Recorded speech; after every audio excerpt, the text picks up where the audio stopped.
clearly a revered and great beast god, took advantage of a strange girl while she was asleep, forcibly getting intimate and taking her first time.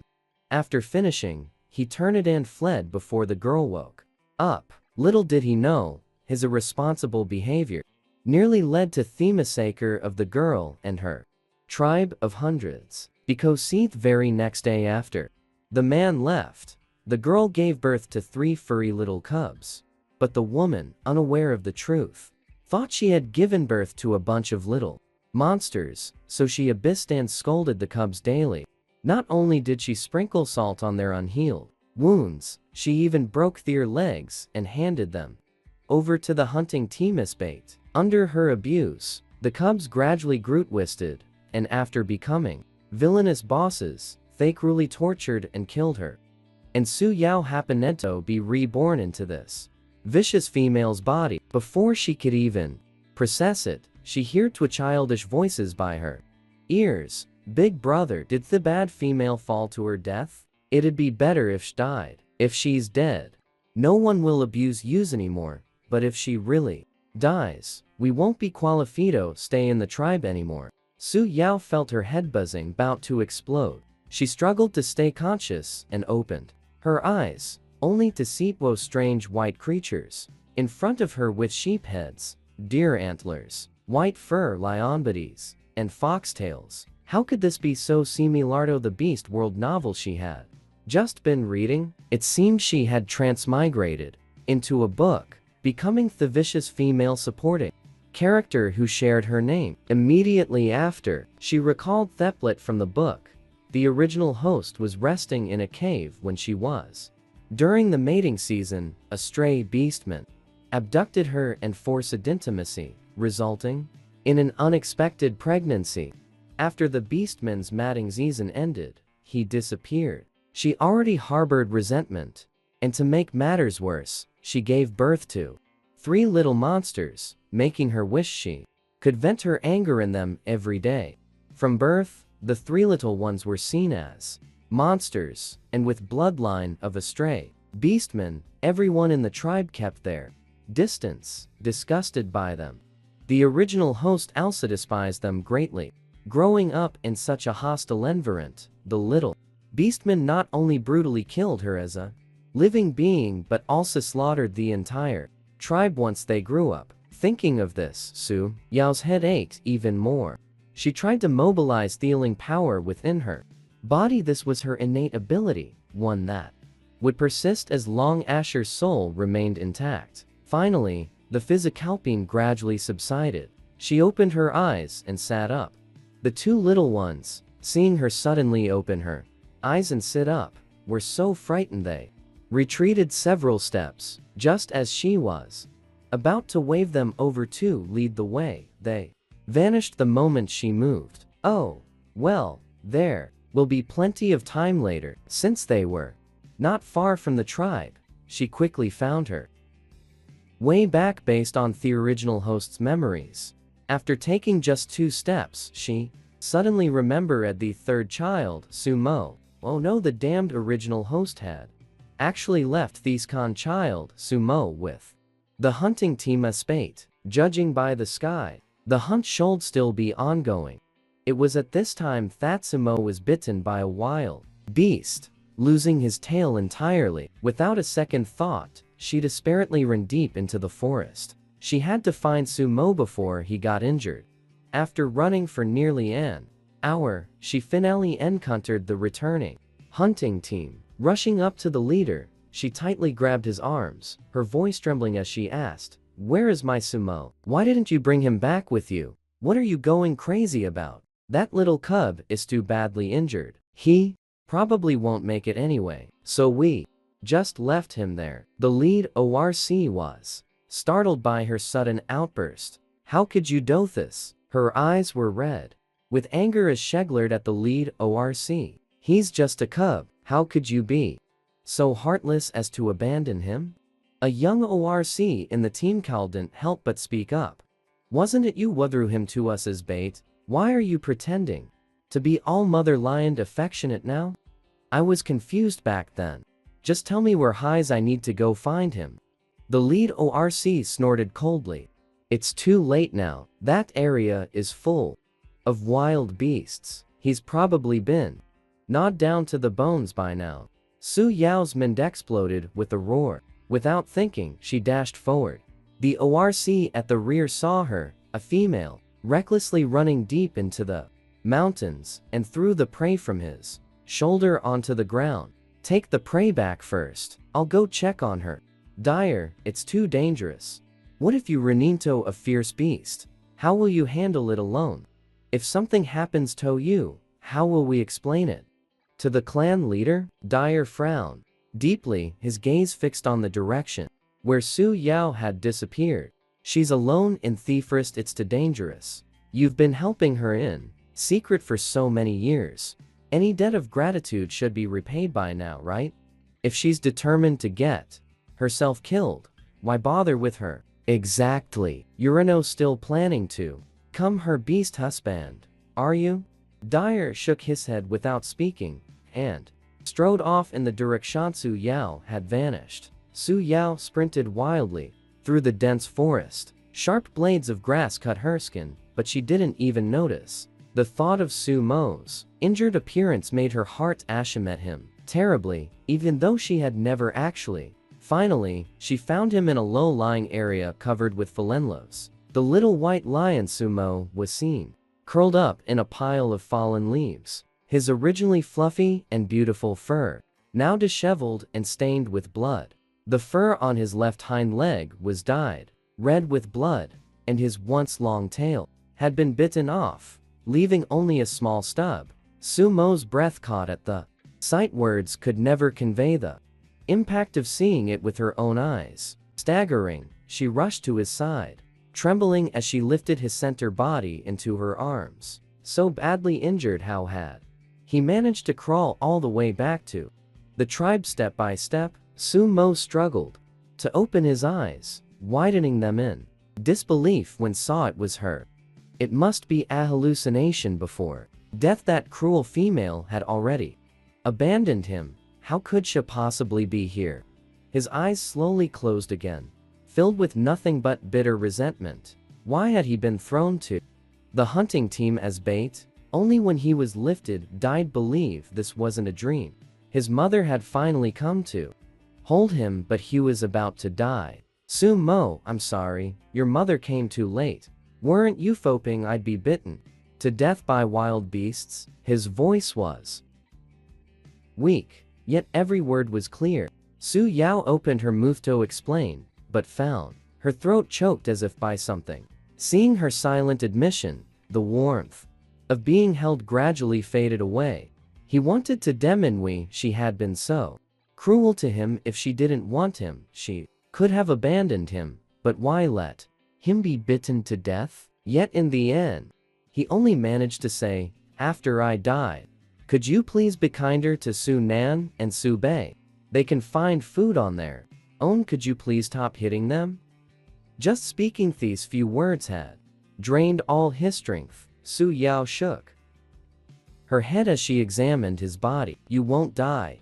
What good is living when I'm already a cripple? Even if I grow up, I won't be able to hunt. When Dyer rushed over, he saw her slumped on the ground, holding Su Mo tightly in her arms and trembling all over. Su Yao had originally intended to use healing magic to treat Su Mo, planning to return only after his injuries were mostly healed. Sensing someone approaching, she had no choice but to abandon the idea and quietly use healing magic to stop Su Mo's bleeding instead. Dyer stepped forward, knelt on one knee, and reassured to check Su Mo's breathing. He was still alive. We must hurry back to the tribe and find the shaman for treatment. But deep down, he knew very well that injuries this severe were beyond the shaman's ability to heal. Even if they returned, it would only be waiting for death. Su Yao did not handsome mover to Dyer, a beastman who had abandoned his young was not worthy of her trust. She carried Thepan unconscious Su Mo and began walking back. Before Ish had taken 2 steps, faint rustling sounds came from the surroundings. Su Yao's arms around Su Mo tightened abruptly, her body instinctively shifting Ginto a defensive stance. Dyer also vigilantly moved to shield her behind him. The smell of blood must have attracted wild beasts. Su Yao glanced at Thetal figure blocking her way, but said nothing. She placed the unconscious Sumo on a higher tree branch and summoned her life-bound weapon, the Blood Fang Vine Whip. Ever since arriving here, her terminal had become unresponsive, but fortunately, her enmity abilities and life-bound weapon could still be used. Seeing this, a flicker of surprise passed through Dyer's eyes, but there was no time to dwell on it. The beasts were already closing in. They were two massive saber-toothed tigers. Dyer swallowed nervously. He was only a 3-star beastman, although his strength and speed far surpassed those of ordinary beastmen. He could barely handle one adult saber-toothed tiger at best. Today, we might perish here. Su Yao, climb up the tree and hide.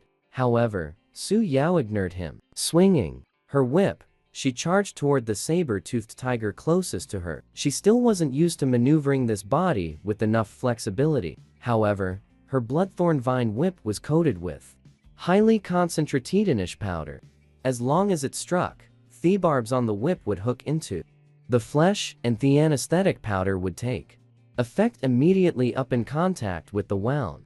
The saber-toothed tiger seemed to look down on her as a weak female. Seeing her charge forward, it didn't dodge but instead opened its large mouth and pounced toward her. Su Yao suddenly leaped to the left, swiftly swinging her bloodthorn vine whip, successfully wrapping it around the saber-toothed tiger's neck.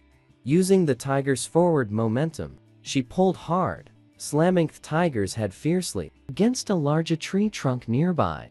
This strike exhausted all her strength. The saber-toothed tiger, dazed from the impact and further affected by the highly concentrated anicaps powder, finally slowly closed its eyes and collapsed to the ground. Dyer wanted to rush over to help, but he was trapped by another saber-toothed and couldn't break free.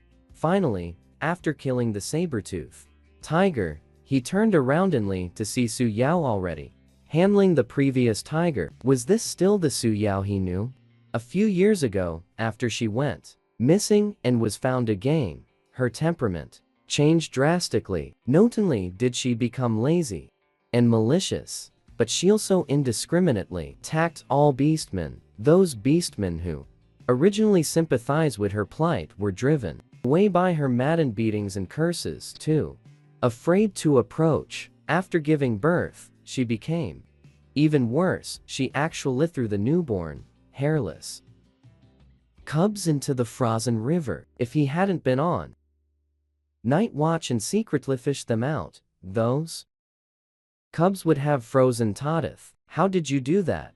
He was shocked. As a 3-star beastman, he actually couldn't compare to a female. I don't have a male beast to protect me, so naturally, I have to learn some self-defense skills. She cut out the tenderest part of the saber-toothed tiger, strung the tender meat onto a vine, and then, holding Sumo, continued hurrying back to the tribe. Dyer shouldered the saber-toothed tiger he had killed and followed behind. It was almost dark when they returned to the tribe. What they called home was actually just a cave. Su Nan and Su Bei, the two little ones, were standing under the tree at the cave entrance, looking out anxiously. Big brother, do you think the bad female is angry and ran off, leaving us behind?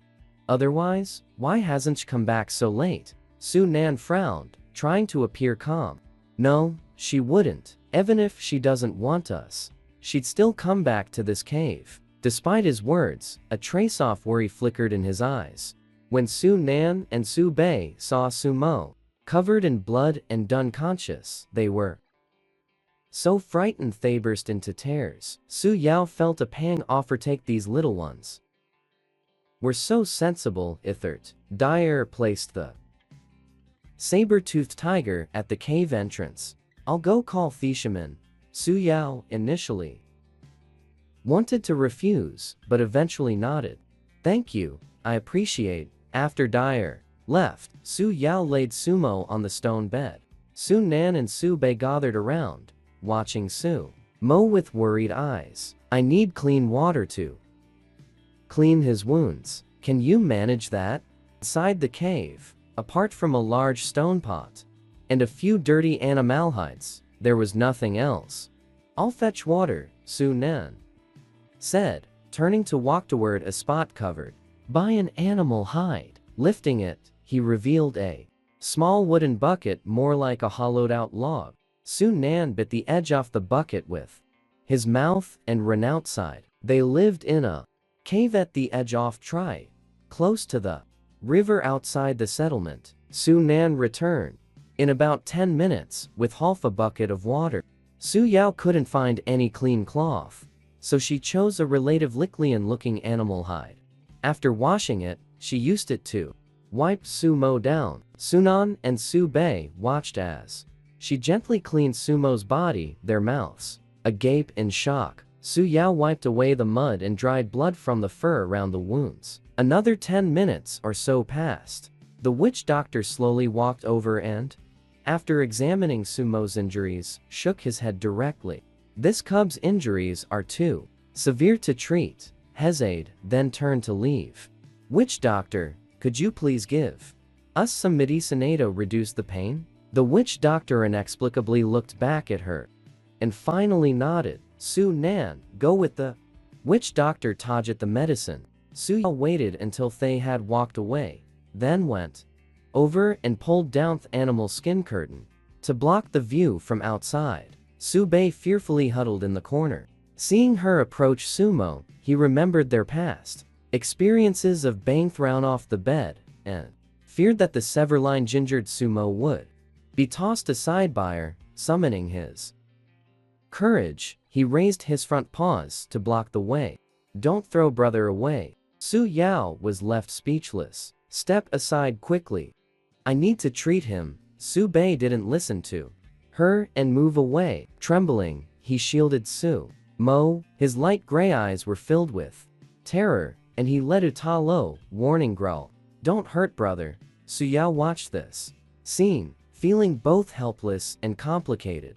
In the minds of the three little ones, she was probably nothing but a fierce and menacing presence. I won't hurt him.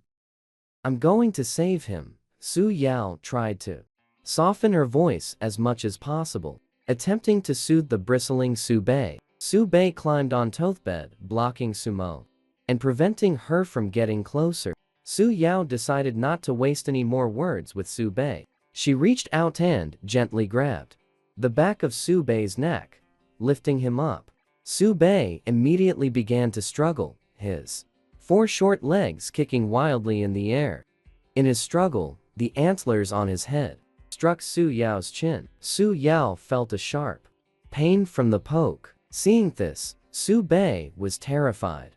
His struggling movements froze, and his light gray eyes filled with tears. He had hurt the bad female. Would she throw him to the hunting team as bait? The more Su Bei thought about it, the more frightened he became, and the whimpers escaping his mouth grew louder. Su Yao looked at Su Bei's pitiful appearance and sighed softly, raising her hand to rub her sore chin. Alright, I'm not blaming you. Su Bei stared at Su Yao with teary eyes, not believing her words at all.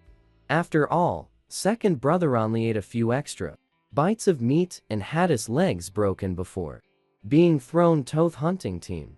Don't be afraid. Mother won't hit you anymore from now on. Ignoring Su Bei, Su Yao used healing magic to treat Su Mo's broken leg and severed tail.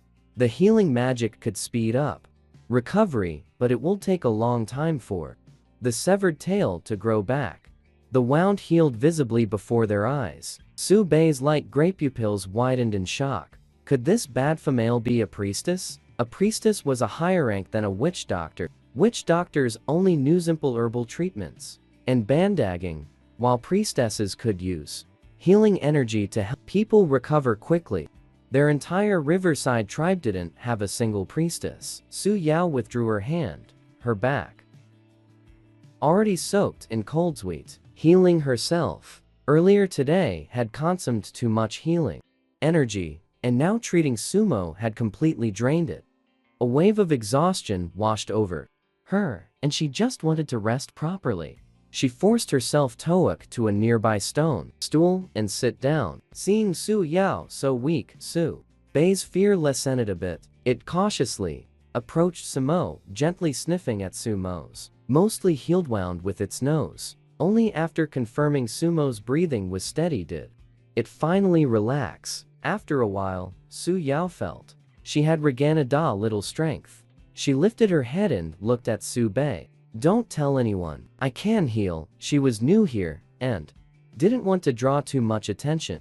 Having special abilities wasn't necessarily a good thing if mishandled. It could even bring about fatal disaster. Su Bei nodded its little head in naive understanding. Not quite sure why it couldn't be said, but seeing Su Yao's serious expression, I instinctively chose to be. The sky gradually darkened, and torches began to be lit around the tribe. Su Yao suddenly spoke up, telling Su Bei to go light a fire as well, which startled Su Bei so much that he rolled off the stone bed and hurried to the cave entrance to start the fire.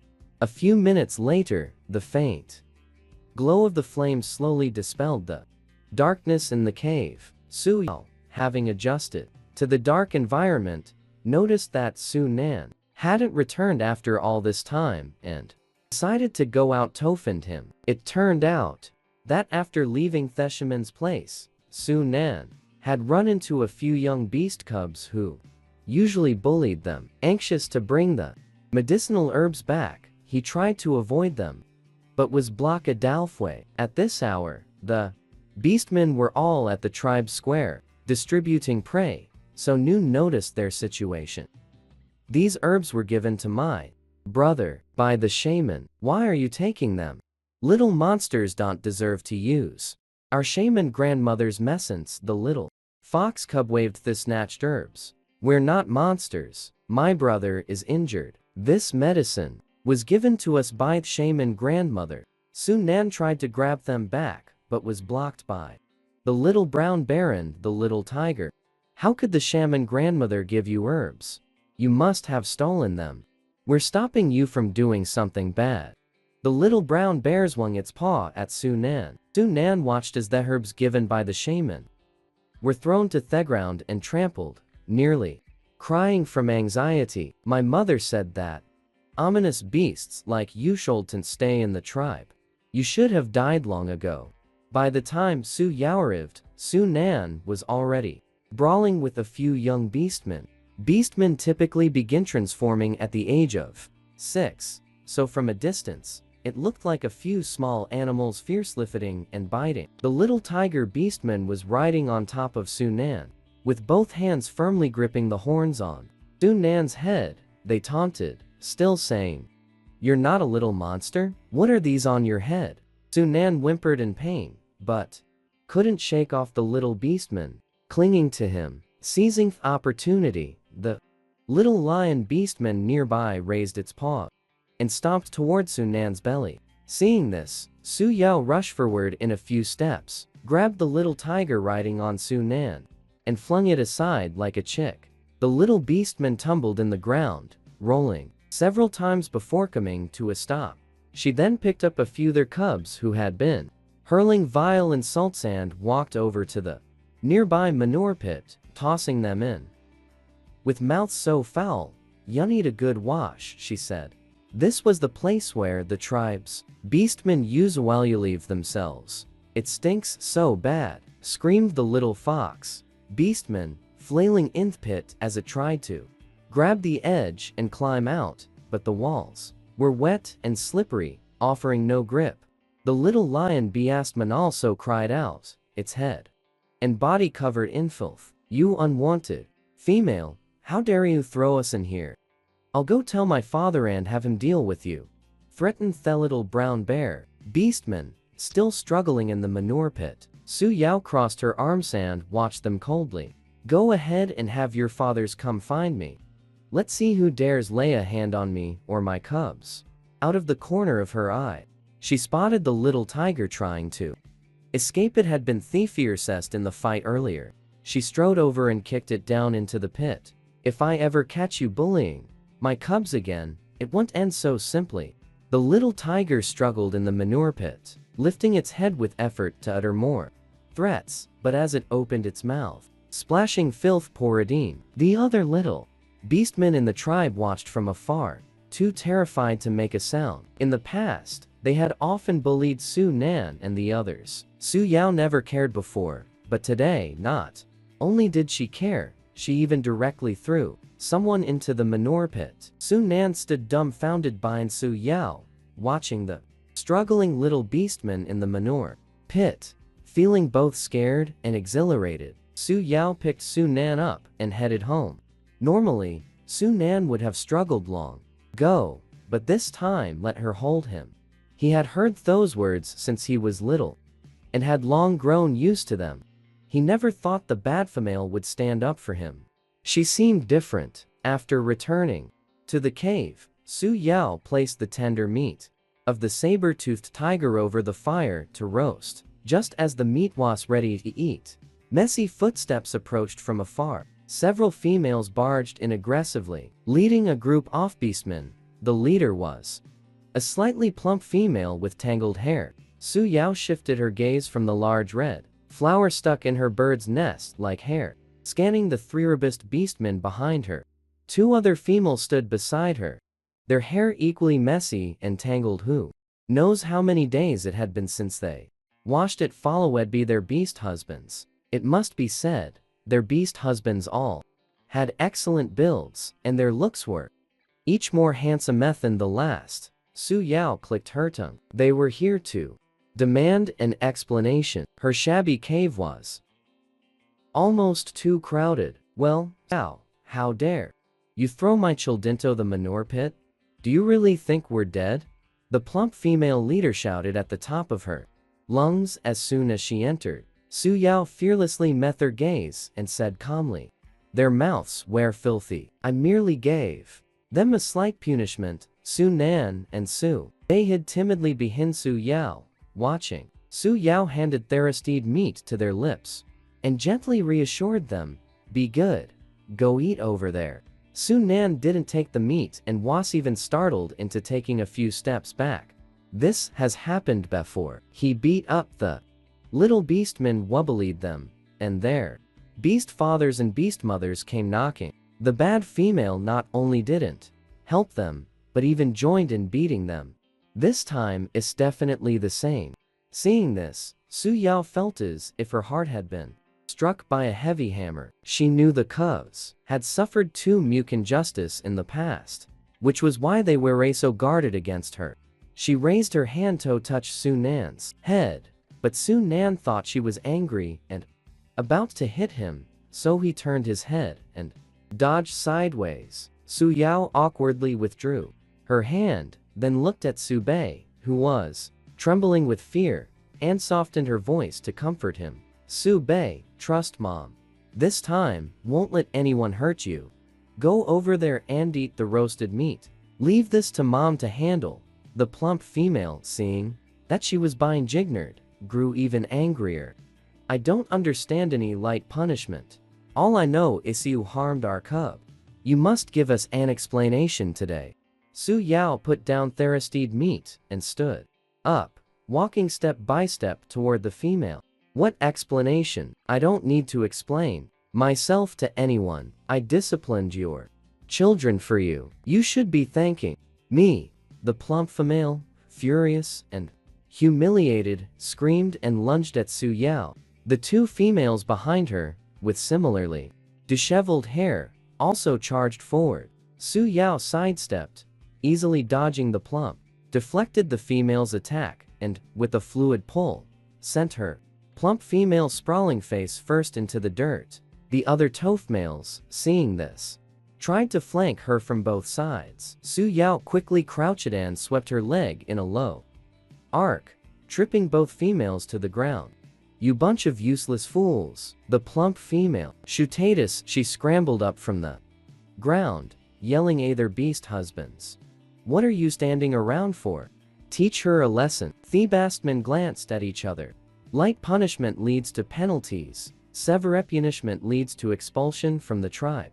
The plump female, seeing them still not moving, angrily cursed. "Can't I get you to move?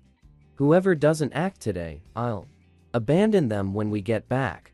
The several beast husbands panicked upon hearing this. Compared to being driven out of the tribe, they were more afraid of being abandoned by the female.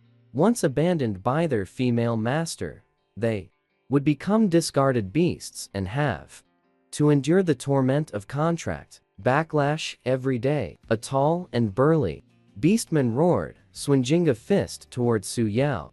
The fist carried a whistling wind. Su Yao sidestepped narrowly, dodging the punch. Seizing the moment, she delivered a fierce elbow strike, hitting the beastman hard in the side of the waist. The beastman grunted but showed no sign of retreat, turning around to kick at her.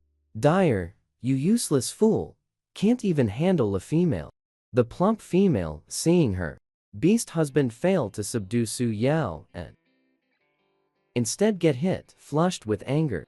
She then pointed at the other three nearby and ordered, "Grab Su Yao." The several beast husbands quickly surrounded Su Yao, trapping her in the middle. Outnumbered, she was soon forced into a difficult situation. Just as Su Yao was, everyone turned to look. Outside the cave, "Everyone, stop." The crowd turned to look and saw a male beastman around 40 years old with a scar on his face, walking in.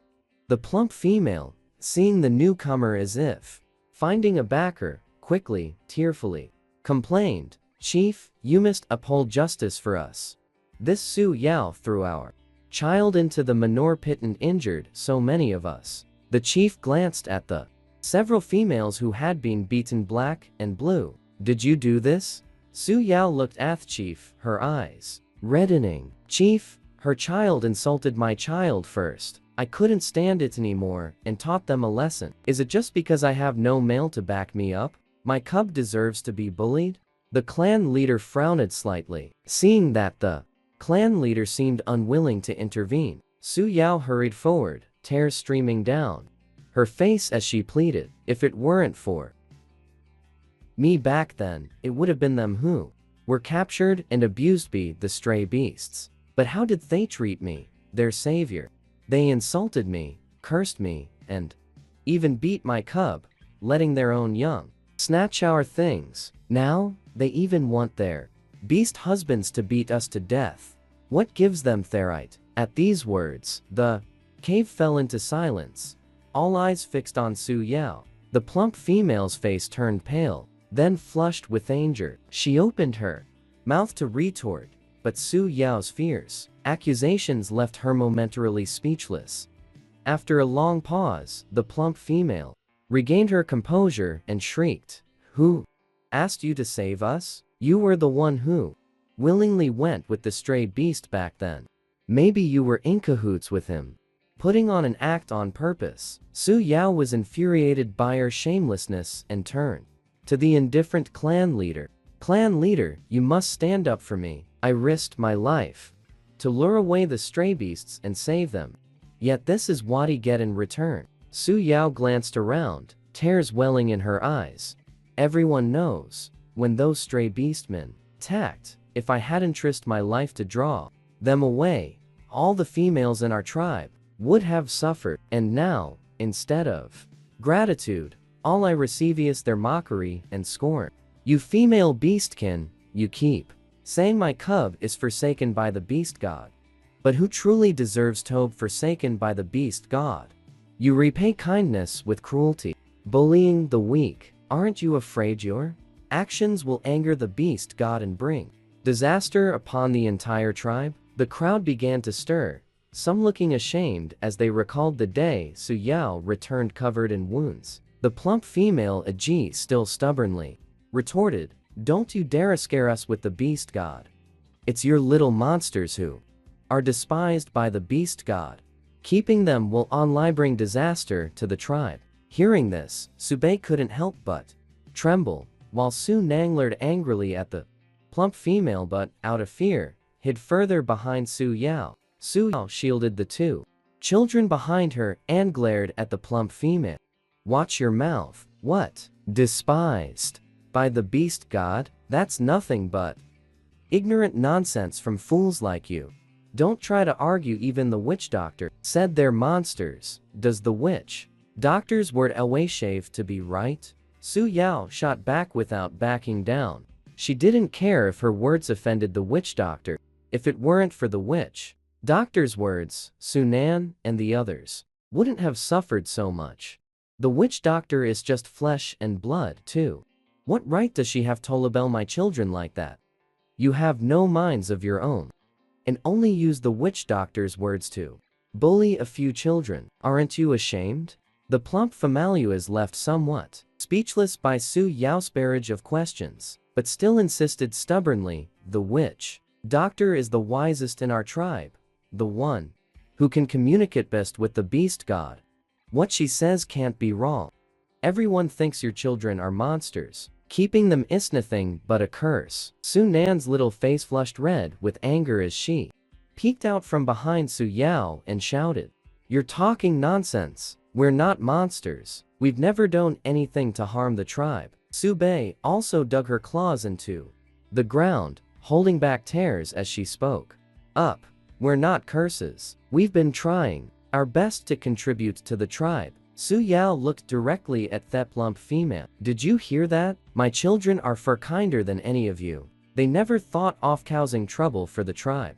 On the contrary, it's your brats who rely on their numbers to bully the weak all day long. That's the real tragedy of the tribe." At this moment, a female, who had been silent all along, muttered softly, "Even so, their beast forms are just too bizarre. It gives people the creeps just looking at them." Su Yao shifted her gaze to her. "Should they be discriminated just because they look strange? The beast god created all things with their own unique characteristics. Judging by appearances is an insult to the beast god. If you reject someone based on their appearance, then what difference is there between you and the beasts outside the tribe?" The plump female was momentarily at a loss for a rebuttal. "Anyway, no one will accept them." Su Yao sneered. "I didn't need your acceptance. But I warn you, stop speaking ill of my cubs, or he won't hold back." Su Yao looked toward the chief. In this tribe, aside from Theshaman, he held the most authority. If he spoke up to intervene, life for the cubs in the tribe would be easier. "Chief, you also think my cubs are monsters?" Su Yao, "No matter what, all three of them are cubs of the tribe. Rest assured, I won't let other cubs bully them in the future." The chief's words seemed comforting, but did not directly address the issue, which made Su Yao feel even colder inside. If it weren't for the great distance to the next tribe, she would definitely take her cubs and leave this place. She looked at the chief, a hint of disappointment in her eyes. "Chief, I just hope the tribe can treat my cubs fairly and not discriminate against them because of their beast forms." The chief's eyes wavered slightly. The tribe has always revered the will of the beast god, and everyone follows the shaman's words as guidance. The cub's beast forms are indeed too peculiar. It is inevitable to cause concern among the clan members, but since I have spoken, I will ensure they are not bullied. Su Yao wanted to say more, but the plump female interjected sarcastically beside her. "The clan leader has already said so much, yet you're still unsatisfied. Could it be that you want everyone to treat them like treasures and worship them?" Su Yao gave the plump female a cold glance, and the plump female shrank back, frightened by her look. Su Yao turned to the clan leader and said, "Clan leader, prejudice is a mountain in people's hearts. Although my children have unusual beast forms, they are kind-hearted and will contribute to the tribe in the future. It is too unfair for them to be isolated simply because of their appearance." The clan leader pondered for a moment and slowly replied, "Rest assured, I will restrain the clan members and ensure the children are no longer harmed by words." Su Yao also knew that changing the clan members' views would not happen overnight. Then I thank the clan leader. But if anyone disrespects my children again, I will no longer hold back. Upon hearing, Theplump female and others showed displeasure on their faces but dared not say more in front of the clan leader. The clan leader scanned the crowd present and spoke sternly, everyone should help and support each other, living in harmony. Su Yao, you saved everyone, and this kindness should not be forgotten by the tribe. However, throwing children into the manure pit was indeed excessive. Su Yao was about to defend herself when the clan leader turned to the plump female and others and said, Su Yao saved your lives, yet not only are you ungrateful, but you also allowed your children to bully hers. This truly violates the tribe's rules. Su Yao sneered inwardly. She did not believe the clan leader was unaware of the situation she and her orphan children faced in the tribe. The plump female and others lowered their heads, not daring to meet clan leader's gaze. Both sides were at fault in this incident. Su Yao, although you acted out of a mother's protective instinct, your actions were reckless. You were punished to join the gathering team and collect food in the mountains for one day. As for the rest of you, each household is fined 10 pounds of meat and 1 animal skin to compensate Su, and you must apologize to her. The plump female and the others showed reluctance, but under the clan leader's authoritative gaze, they dared not say more. Unwillingly, the plump female walked up to Su Yao and whispered, Su Yao, I'm sorry. The other females also followed with apologies. Su Yao merely nodded, neither forgiving nor refusing to forgive. Peace returned to the cave. Su Yao gazed in the direction where the clan leader had left, pondered for a moment, then turned to look at her 2 children. Su Yao walked over to Su Nan and Su Bei, crouched down and gently touched the deer antlers on their heads. My darlings, you must have been scared just now. From now on, I won't let anyone bully you again. Su Yao walked to the fire pit. The roasted meat, which had been painstakingly prepared, had fallen to the ground during the fight and been trampled on, making it inedible. Su Yao picked up a fresh piece of meat, skillfully skewered it on a branch, and placed it over the fire to roast. Su Nan and Su Bai stared at the dirty meat on the ground, swallowing hard. They hadn't eaten all day. Su Nan stretched out a small paw and picked up the piece of meat that had been trampled into a filthy mess. Covered in dust and dirt, the meat still seemed to radiate an irresistible temptation in the eyes of Su Nan and Su Bei. Su Yao turned and saw this scene, her heart aching.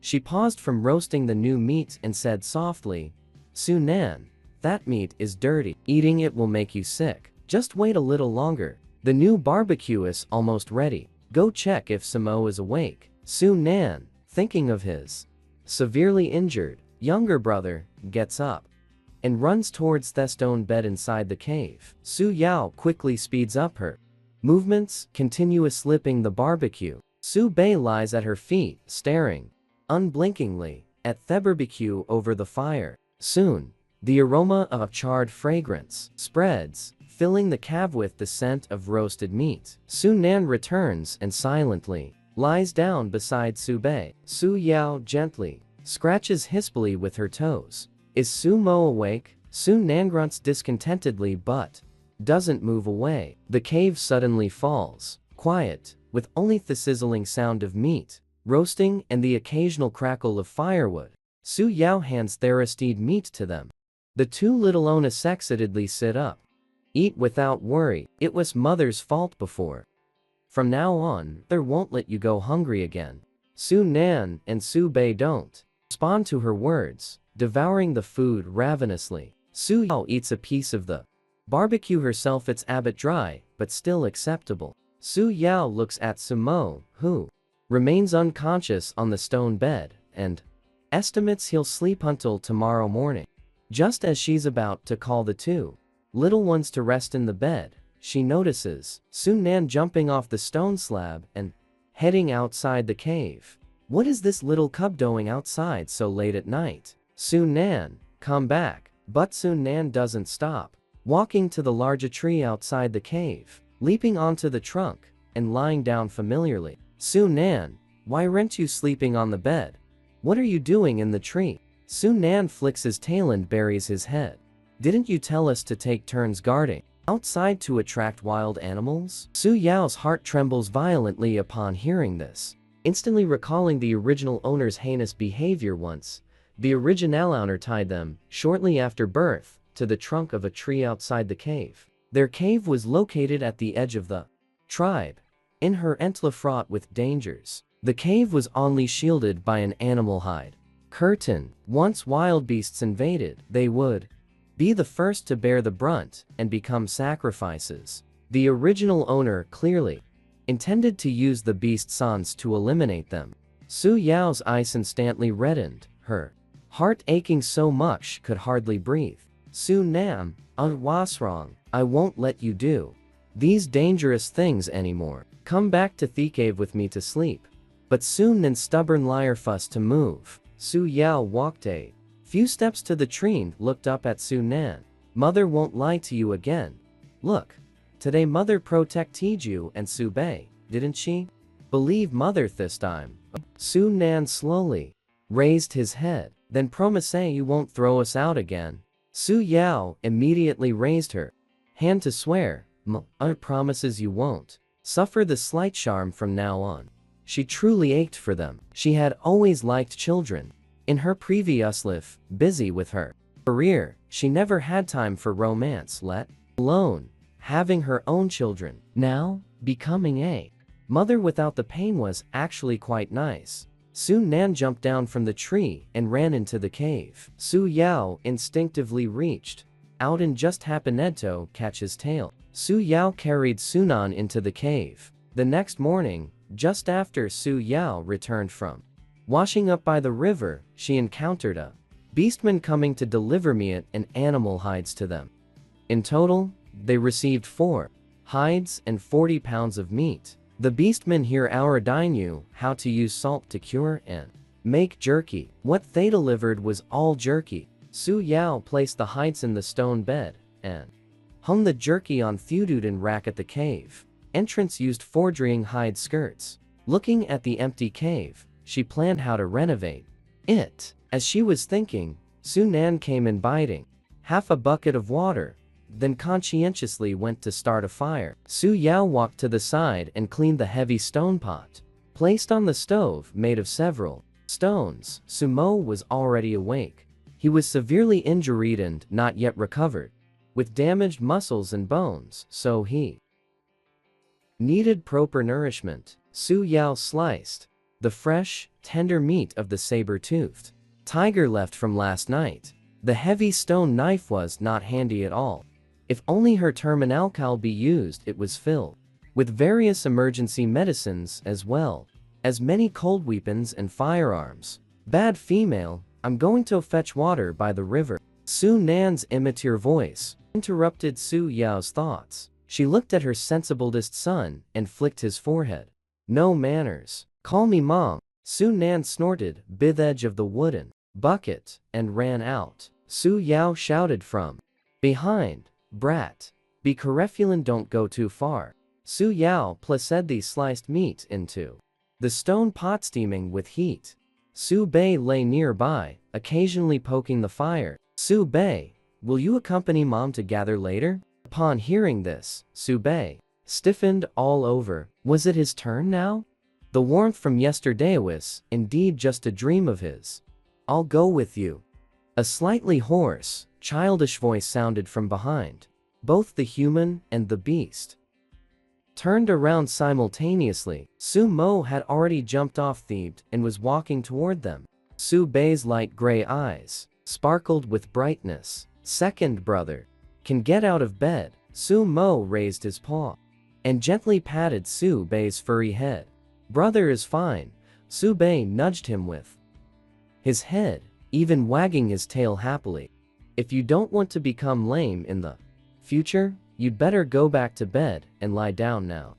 As soon as Su Yao's voice sounded, The Kier Fulet Mosher instantly froze. Sumo remembered just because he had eaten a few extra bites of meat. She had thrown him Toth hunting team as bait. The pain of his hind leg being broken and his tail being bitten off instantly swept through his entire body. The joy he had felt from being able to get out of bed vanished without a trace. None of your business, I am your mother.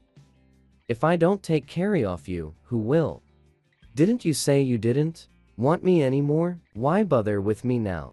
Sumo's eyes reddened as he turned his head away. Su Yao's heart clenched, and her tone softened involuntarily. Mother, how could Mother ever not want you? It was Mother's fault yesterday. I shouldn't have put you in danger. Su Bei Anxio scratched the ground with his paws, looking at Sumo and then at Su Yao. Gathering with you. Please don't scold, second brother. Su Yao reached out and gently placed her hand on Sumo's back to soothe him, but Sumo dodged her touch and shooted tearfully. You're lying. You heartlessly threw me out yesterday. How could you possibly care? He almost got torn to pieces by those fierce beasts. Remembering the despair of yesterday, his slightly softened heart was once again sealed off. Su Bei anxiously circled around them. Second brother, Mother knows she was wrong. She healed all your wounds, please forgive her. As he spoke, Su Bei nuzzled Su Mo's leg with his head. Su Bei, how can you call her mother? Have you forgotten how she treated us before? Su Bei whimpered pitifully, lying on the ground and pawing at the dirt. After a long pause, he finally managed to say, Butch has changed now. She is good now. Su Yao looked at Su Mo, her eyes filled with heartache. Just then, Su Nan returned, carrying a bucket of water in his mouth. What he saw was his two brothers huddled together, and he thought Su Yao had taken advantage of his absence to bully them again. Su Nan abruptly threw the bucket aside and charged over furiously, glaring at Su Yao. You wicked female, bullying them again. I'll fight you to the death. With that, he lunged at Su Yao, claws bared. Su Bei quickly used his body to block Su Yao. Big brother, it's not like that. Amu is apologizing. Xingto's second brother. Amu knows she was wrong. Su Nan stood frozen in place, looking at Su Bei in disbelief, then turned to look at Su Mo. Su Yao carried Su Mo back to bed. This time, Su Mo didn't struggle. Su Mo, I know it's hard for you to believe right now, but Amu is truly determined to change. Hurting you this time is the thing Amu regrets most in her life. Just then, female came to call her to go gathering together. Su Nan was worried about her taking Su Bei alone and wanted to follow, but Su Yao refused. You stay and take care of Su Mo. After saying that, she carried Su Bei and left the cave, following several females from the tribe. As they headed outside the settlement, the females traveling with them deliberately kept the distance from Su Yao. Su Yao pretended not to notice, holding Su Bei while scanning the surroundings. I really don't know how she has the nerve to carry that little monster out. Let's stay away from her. Who knows what misfortune she might bring us? One female said with a sneer. Exactly. I really don't understand why the chief still allows him to stay in the tribe. Another female chimed in. Su Bei stirred uneasily in Su Yao's arms. Su Yao held him tighter, soothingly patting his back. Be good, Zhao Bei. Don't listen to them. You and your brothers are the cutest cubs. By now, they were about 10 minutes away from the tribe, with 2 beastmen accompanying them for protection. There's a lot of wild vegetables over here. Come quickly. The female who had come to call Su Yao earlier called out from not far away. Several females swarmed over at her call. As Su Yao approached, one female deliberately bumped into her, nearly causing her to fall. Hey, are you blind? Get out of the way. Don't bring us bad luck. The female shrieked, as if she had touched something filthy. Su Yao steadied herself and looked at her calmly. Mina, we're all gathering food for the tribe. Is there really a need for this? Being around a female like you who gives birth to monsters, we're afraid we won't be able to gather anything good, Su Yao gritted her teeth and held back, turning to search for wild vegetables elsewhere. In this world, no one yet knew how to weave back baskets or bamboo baskets. They all used animal skin bags sewn from hides. Thinking she would need one in the future, Su Yao gathered materials on the spot and made a simple basket from vines. Relying on memory, she interlaced and twisted the vines together. The other females, having finished gathering wild vegetables, walked over in small groups toward Su Yao. Seeing Su Yao sitting and fiddling with vines, her animal skin bag lying flat beside her, they instantly flew into a rage. What time do you think it is? And you still have the leisure to play around with these things? Are you here to gather or to play? Exactly. We're working hard to gather, and she's slacking off here. Let's see how she explains herself to the clan leader. Later, another female chimed in, her eyes full of schadenfreude. Su Yao raised her head. Which eye of yours saw me playing?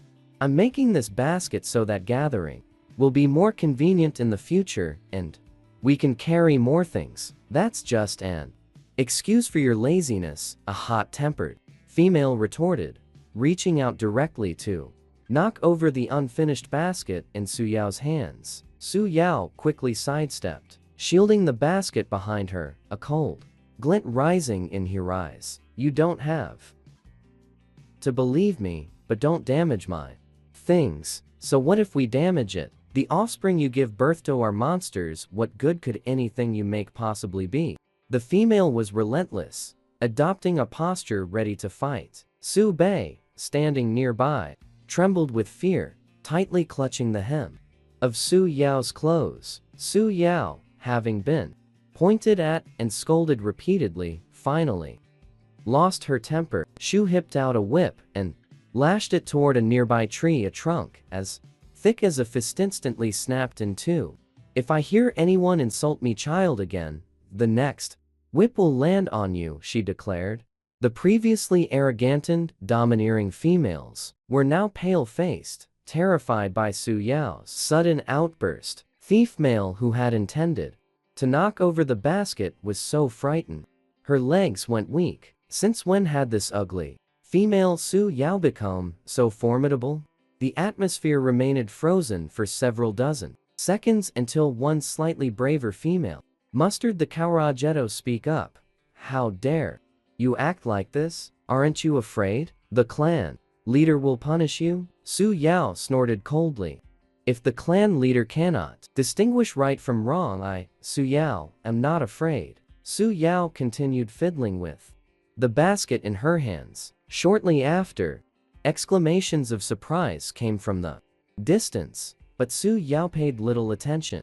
After finishing the basket, she looked around at the lush, green forest. Suddenly, her eyes stung. She closed them to relieve the pain, and when she opened them again, the world before her had changed. Ordinary plants now appeared to her in several colors: green, black, purple, andrade. Her gaze lingered on a green plant, and after 3 seconds, the plant's name and characteristics paid beside it.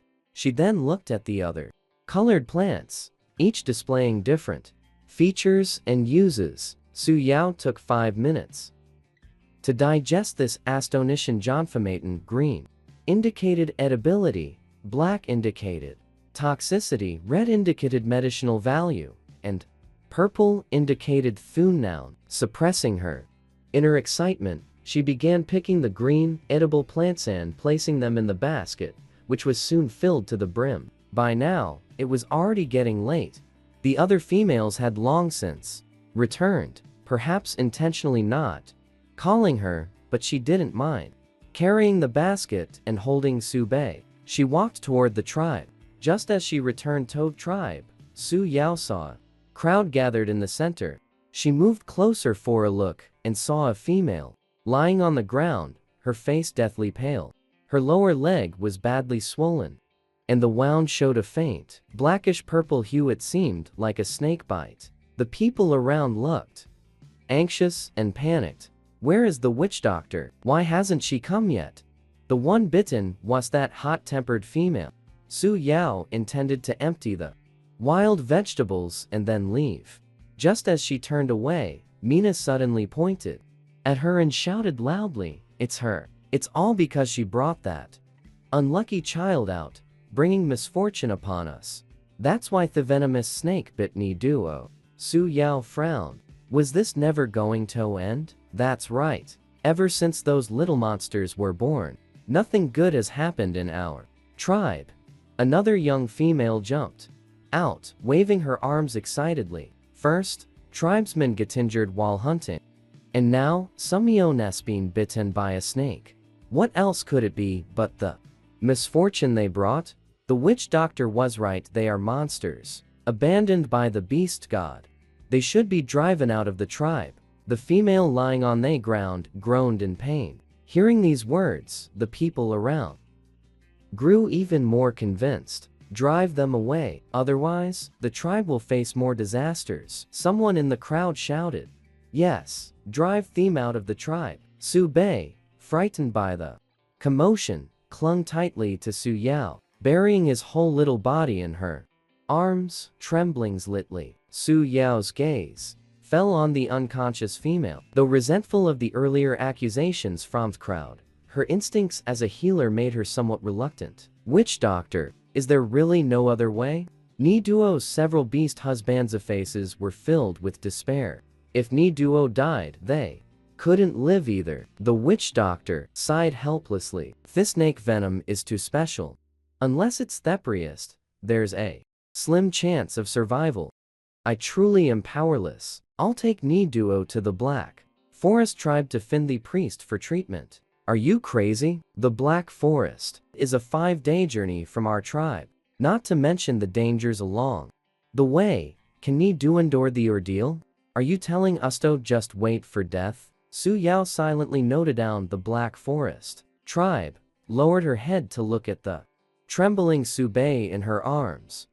This is undoubtedly an opportunity for them to prove themselves. Let me try. Su Yao's voice was not loud, but clearly reached everyone's ears. Everyone's gaze instantly focused on her, filled with surprise, doubt, and mostellicitization.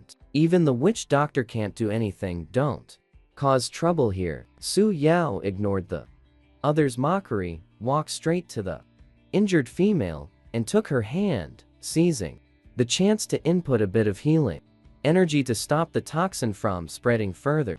She could actually use healing magic to purify the toxin, but these people aren't worth it. And given the nature of these ungrateful people, if they recover too quickly, they won't know gratitude. They should suffer a bit more.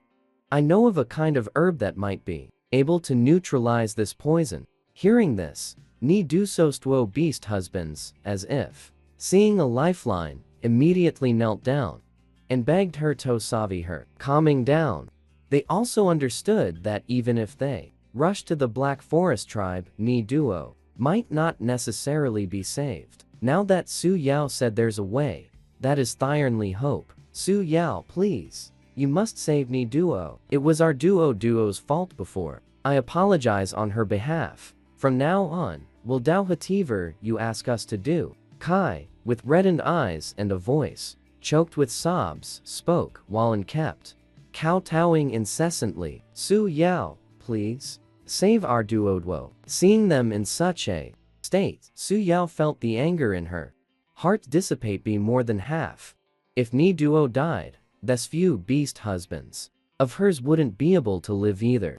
Although she didn't like Ni Duo, she wouldn't let so many people die over a few quarrels. The fact that she could live a second life might very well be the result of saving lives and doing good deeds in her previous life. Get up. Since I said he would save her, I won't stand by and do nothing. But it's almost dark now, and I need someone to accompany him to gather herbs. Dyer stepped forward. I'll go with you. I'm more familiar with the mountains and forests. Several other young and strong beastmen also expressed their willingness to go along. They all understood that if Duo really died, their tribe would not only lose a precious female, but also 5 strong beastmen, and wanted to follow as well, but was stopped by Su Yao. You go prep directly in animal skins and boil a pot of hot water. Su Yao told Subeto go home by himself. It was almost dark, and if he didn't return, Nan and Su Mo would worry not about her safety, but about Su Bei being lost by her. Little Bei, go back, be yourself first. Mother will be back soon. Su Bei hugged Su Yao's calf reluctantly. Mother, I want to go too. Su Yao touched theater antlers on his head. Be good and go back quickly. If you're hungry, grill some meat for yourself. Mother, you must come back early. Brother and I will be waiting for you. Only then did Su Bei turn back. Every few steps as he ran toward the direction of the cave. Watching Su Bei's figure disappear from sight, Su Yao turned and walked with Dyer and the others toward the outskirts of the tribe. The sky gradually darkened, and strange sounds occasionally came from the forest. Everyone's nerves were on edge. Be careful, everyone. At this time, the beasts in the mountains and forest air starting to become active, Dyer reminded in a low voice. Everyone nodded, tightening their grip on the torches in their hands. Let's go to the place we gather red today. Where there are poisonous snakes, there must be an antidote nearby. Su Yao remembered that there were many special plants at today's gathering spot. The group cautiously headed in the direction of the tribe's gathering area. However, just as they were nearing their destination, Su Yao keenly noticed something wriggling in the grass ahead. Before she could act, the beastman beside her had already darted out and soon pulled out a green snake over a meter long. Seeing this, everyone became even more cautious. Sometimes snakes, insects, and poisonous ants are more dangerous than large birds of prey. Su Yao's gaze swept around, finally landing on a plant emitting a red glow. She had just seen the name of the poisonous snake on Ni Duo and quickly found the medicinal herb she was looking for. Just in case, she gathered a few extra varieties. After obtaining the herbs, the group didn't dare to delay and hurried back at a faster pace. Upon returning to the tribe, Su Yao handed the herbs to Kai, instructing him to crush them and escaped to fetch hot water.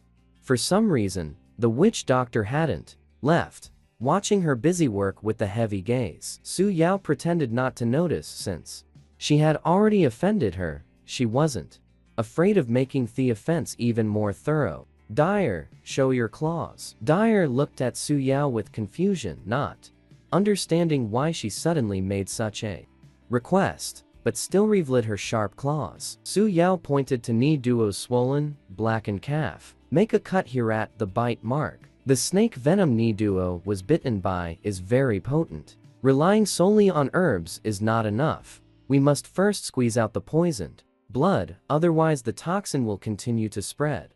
Even if the priestess comes, she will surely die. Dyer gritted his teeth and nodded. He held Ni Duo's calf with one hand to steady her, then used his sharp claws to make a cut on the swollen, blackened area of Ni Duo's leg.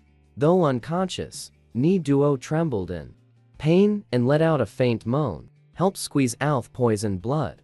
Press like this. Su Yao used both hands to press around the wound on Ni Duo's calf, forcing out the poisoned blood. Dai and Kai followed Su Yao's example, rhythmically pressing skin around the wound. At first, the blood that came out was dark black, emitting a pungent, fishy smell. As they continued to press, the color of the flowing blood gradually lightened. Su Yao observed Ni Duo's reaction and the color of the blood. That's enough. Stop. After cleaning the wound, Su Yao picked up the crushed herbs from the side and applied them to Ni Duo's injury. Everyone gathered around, watching nervously, not daring to make a sound. Only when Ni Duo's complexion gradually regained some color, and the swelling on her calf began to slowly subside, did everyone finally breathe a sigh of relief. The witch doctor glanced at Ni Duo on the ground, then fixed his gaze on Su Yao. I never thought she would actually manage to save her. Everyone saw it. Su Yao and her covenant only did not bring misfortune to the tribe, but they saved a tribesperson. We must not harm our own companions over baseless suspicions. Few females who had accused Su Yao earlier showed expressions of shame upon hearing Dyer's words, and their gazes toward Su Yao changed. Seeing this witch doctor's face turn even worse, Su Yao was clearly slapping her in the face. If she really managed to save the patient, her prestige in the tribe will definitely be affected. She absolutely could not allow such a situation to happen. When Su Yao returned the cave, the aroma of roasted meat wafted over. Su Nan glanced up at her, then quickly lowered his head, pretending not to see. Su Bei, on the other hand, immediately jumped up from the ground, trotted over happily on her short legs, wrapped all four limbs around Su Yao's calf, and climbed up her body. Mom, you're finally back. Brother and I were worried about you. Who's worried about her? Su Nan turned his head away and muttered softly, though the ears hidden beneath his white fur couldn't help but blush. Su Yao smiled, scooped up Su Bei into her arms, and looked at Su Nan, exaggerating her expression as she said, "Wow, it smells so good. Thank you for roasting the meat for me, Zhao Nan. Who said I roasted it for you? I did it for myself." Even as he said this, he quickened the pace of turning the meat. Mom, did you cure that bad female? Su Yao sat down by the fire, with Su Bei in her arms. Of course, when your mom takes action, there's no one she can't save. Mom is amazing. Xiao Bei is amazing too. This burnt piece is for you. Su Nan handed her the best roasted skewer, interrupting the conversation between the two. Su Yao looked at the skewer. Su Nan handed over golden in color with a slight sheen of oil, not a single burnt spot in sight. It was clearly the best roasted skewer. She reached out to take it, and deliberately exclaimed, "Oh, I thought Zhao Nan really gave me a burnt one. So this is the best skewer. Zhao Nan really does love me the most." Su Nan turned his head away uncomfortably. Fortunately, he was in beast form, so his blushing wasn't visible. Su Bei, take this to Su Mo. Su Nan handed another skewer of roasted meat to Su Bei, telling him to take it to Su Mo on the stone bed. Su Bei licked his paws, then bit on toth meat skewer and ran toward the stone bed. After returning, he plopped down beside Su Nan and began devouring his own skewer of roasted meat. After finishing the meal, Su Yao stretched her body, feeling sticky and uncomfortable all over. She suddenly started itching everywhere, especially her head, which itched terribly. Looking outside the cave, the sky was completely dark. She decided to take the two little Onesto the river for a bath. Su Yao stood up, patted the dust off her clothes, and spoke to Su Bei, who was happily eating. "We finish eating. Let's go to the river for a bath." Upon hearing this, Su Nan and Su Bei instantly stopped chewing, even their tails unconsciously tightening. Su Nan was the first to snap back to reality, his tone carrying a hint of resistance. "If you want to wash yourself, I won't go." He avoided eye contact with Su Yao, afraid she would notice the fear in his eyes. Su Bei hurriedly swallowed the roasted meat in his mouth, his voice trembling with urgency, his body shaking uncontrollably. "Mom, it's dark outside. It's very dangerous. Let's not go, okay?" Su Yao, puzzled by the two little one's unusual reactions, insisted. "No, we're so dirty. How can we sleep without washing?" Su Bei's eyes reddened, and he said with a sob, "Mom, I don't want to go to the river." Seeing their strong resistance, Su Yao grew suspicious and tried to recall related memories in her mind. In an instant, some blurry fragments flashed through her thoughts like broken light and shadow. Su Yao suddenly opened her eyes, filled with shock. "Alright, if you don't want to go to the river, we won't. Mom will fetch water and wash you here." With that, she stumbled toward the cave entrance, only remembering halfway that she hadn't brought the clothes. She turned back to grab a clean animal skin skirt and a breast wrap, then picked up a bucket and walked out. Su Yao hurried toward the river with bucket in hand. Recalling that appalling memory, her whole body trembled. She thought being tied to a tree and thrown to the hunting team as bait was already excessive, but she never expected that right after they were born, the original owner had wanted to kill them, throwing them, still featherless and hairless, into the frozen river. After all, they were her own flesh and blood, carried for months. How could anyone be so cruel? The river shimmered with rippling reflections under the moonlight, but she had no mind to appreciate the view now. Vigilantly scanning her surroundings and confirming there was no danger, she quickly removed her clothes and stepped into the river. The cool water instantly washed away her fatigue.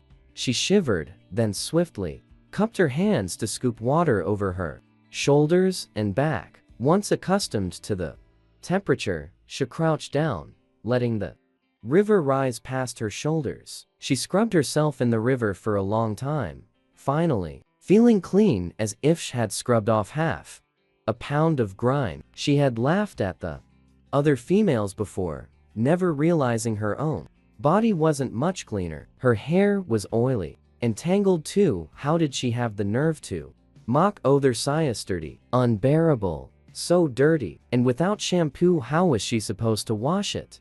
Just as she was irritably scratching her head, her wrists suddenly grew warm. Looking down, she saw a bluish flower had appeared there. Her eyes widened in disbelief. Her terminal had finally returned. Instinctively, she touched it with her finger, and in an instant, a virtual interface flashed into her mind. The familiar operating interface nearly brought her to tears. This was no ordinary terminal, it was connected to a vast space, filled with all the things she had meticulously collected in her previous life.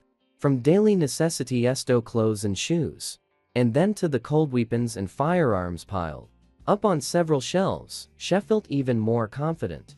Her gaze fell back on the daily necessities section. Su Yao silently recited shampoo in her heart, and the next second a bottle of shampoo appeared in her hand. It was her favorite brand from her previous life.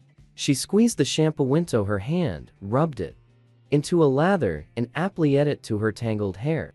She washed it 3 times before the greasy feeling on her head disappeared. Then, she applied hair conditioner, wrapped her hair up, and immediately started bathing.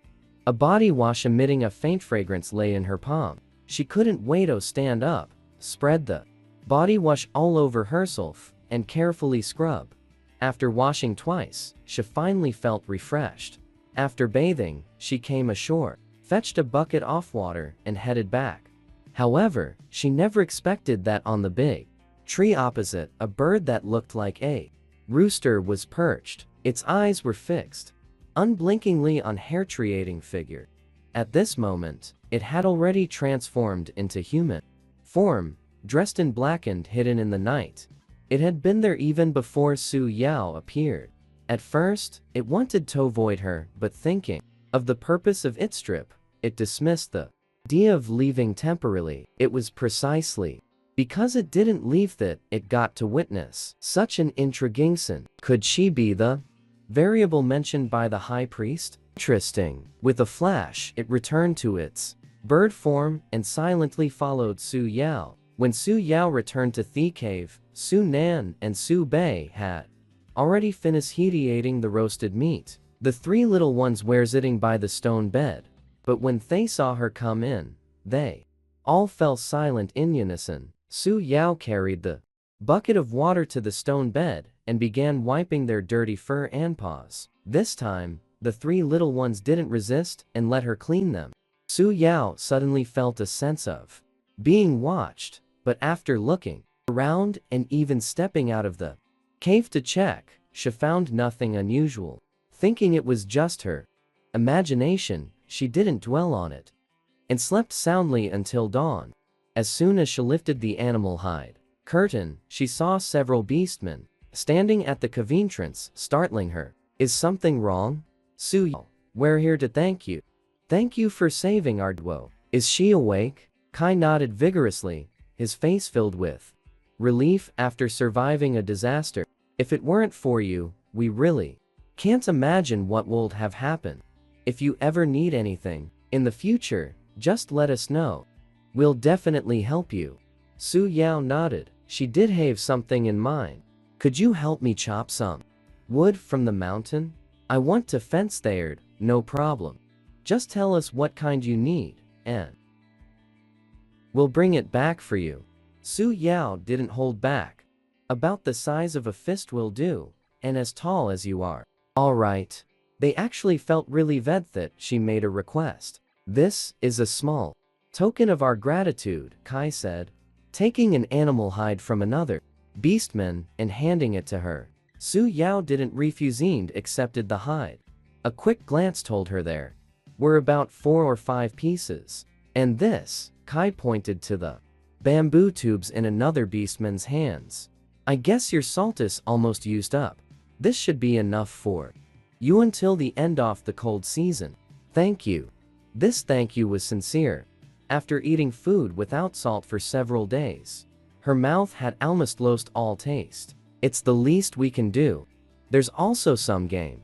We'll bring it to you after we hunt and prepare it. Su Yao nodded, her gaze lingering on the animal hides and the bamboo tubes filled with salt. For her current situation, these things were nothing short of a godsend. She has everything in her terminal, just no seasonings. You're too polite. Her injury still needs attention.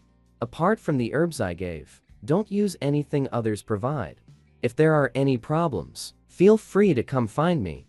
Kai suddenly remembered the herbs the witch doctor had sent over this morning and felt a pang of anxiety. What would happen if other herbs were used? Su Yao had said this precisely to guard against the witch doctor, and seeing his reaction, she sensed something was wrong. If you want her to die, go ahead and use them. Kai's face instantly turned deathly pale, and his voice trembled as he said, this morning I already gave Duodwo the herbs sent by the witch doctor. What should we do? His eyes were filled with fear, and his hands unconscious lickened into fists. In his heart, he kept assuring himself that the witch doctor's medical skills were superb.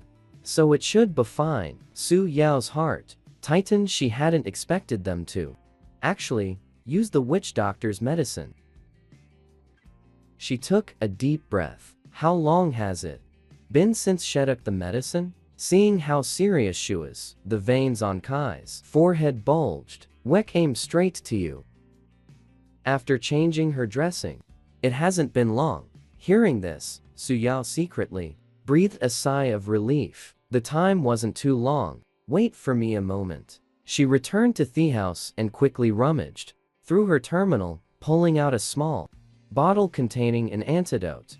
Although this antidote could cure all ailments, it was effective against some common toxins. She found a clone bamboo section, poured the antidote into it, and handed it over. Take this and give it to her to drink. If you ever give her random medicine again, not even the priest could save her. Now, they trusted Su Yao completely.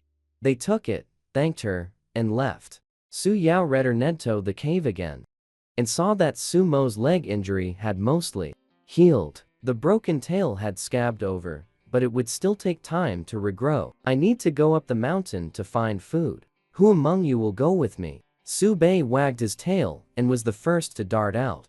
Mom, I'll go with you. Su Nan secretly pricked up his ears, wanting to go, but too embarrassed to speak up. Su Yao looked at Su Nan's expression and immediately understood what he was thinking. Su Nan, you come along too. I'm not going. Su Nan flicked his tail and turned his head away, putting on an uninterested look. Well, forget it then. I'll take Sumo and Su-bei with me.